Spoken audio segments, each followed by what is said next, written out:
Hello friends, नमस्ते, जय भीम. पुन्हा तुमचं सहर्ष स्वागत आहे माझ्या यूट्यूब चॅनलवर. तर तुम्ही बघू शकता माझ्या पाठीमागे चैत्यभूमी आहे. मी आता दादर या ठिकाणी आलो आहे आणि बघू शकता समुद्राला सुद्धा खूप मोठा पूर आला आहे. म्हणजे आज भरती आलेली आहे, पाणी एकदम किनाऱ्याला लागलेलं आहे. आणि बघू शकता पाठीमागे चैत्यभूमी आहे. डॉक्टर बाबासाहेब आंबेडकर यांचं समाधी आहे तिथे.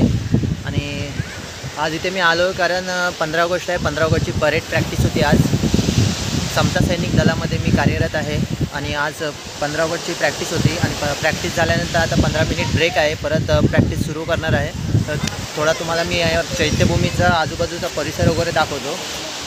जे कोणी नसेल आले त्याने माझ्या ब्लॉग दरम्यान इथं तुम्ही बघू शकता चैत्यभूमीचा आजूबाजू परिसर कसा आहे.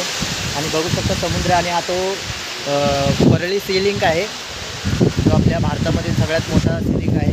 तो बँड्रा टू वर्ली जॉईंट झाला आहे तिथून. तुम्ही बघू शकता पाठीमागच्या. असं सुंदर असं इथे वातावरण आहे चैत्यभूमीच्या इथे, शांत. ज्याने कोणी बघितलं असेल त्यांना माहिती असेल, नसेल बघितले त्यांनी बघा. तुम्हाला मी दाखवतो. तर पुढील ब्लॉग पूर्ण बघा लास्टपर्यंत. जय हिंद.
तर आता तुम्ही बघितला असेल चैत्यभूमीच्या आजूबाजूचा परिसर.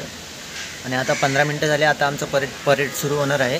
आणि परेडला सावधान, विश्राम, दैनेमूड, बायमूड, कदम चाल अशा वेगवेगळ्या गोष्टी शिकवल्या आहेत. कारण 15 ऑगस्टला इथे मोठा प्रोग्राम असतो. मोठे साहेब वगैरे येतात, त्यांना सलामी वगैरे देण्यासाठी आमचे समता सैनिक दलाचे इथे परेड असते. आणि त्याचं आज प्रशिक्षण आहे. आज 11 तारखेला रविवार आहे म्हणून सगळे जमले. तिकडे पुढे आहे ते बँड्समॅनचे सराव चालू आहे. म्हणजे जनगण मन चालू असताना जे बँड वाजवले जातात त्याचंसुद्धा प्रॅक्टिस चालू आहे. आणि तुम्हाला जर कधी यायचं असेल तर चैत्यभूमीला तुम्ही येऊ शकता. दादर स्टेशनला उतरून सरळ रोड आहे. कोणाला विचारलं तरी तुम्हाला सांगू शकतात. डॉक्टर बाबासाहेब आंबेडकर यांचं स्मारक आहे चैत्यभूमी, दादर. तर हा ब्लॉग पूर्ण बघितल्याबद्दल धन्यवाद. पुढील ब्लॉगमध्ये लवकरच भेटूया. जय भीम.